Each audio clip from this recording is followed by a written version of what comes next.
Yeah. right? Because the language processing on the Siri and Alexa hasn't really improved that much, Nope. right?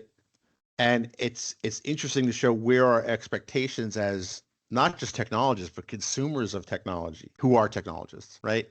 That our expectations now have been boosted by OpenAI and to a lesser extent Google and the other players too. What used to pass as cutting edge seems pretty quaint now, Yeah, right? and I love to tell my Alexa to play my Pandora stream or ask the weather, but I never get beyond that.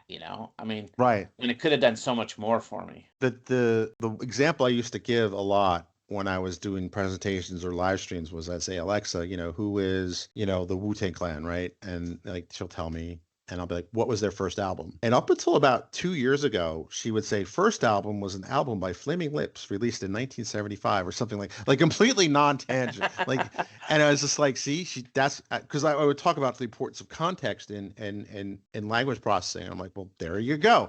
That is not something like, so if I ask you and if you're a Wu-Tang Clan fan, you'll give me the correct answer, right? So like Yeah. now she does actually do that. If you try it with a number of bands, 90% of the time she'll pick up on that context. But it's also interesting to note that sometimes I'll hear an announcement on the Alexa, right? And then I didn't hear it right the first time.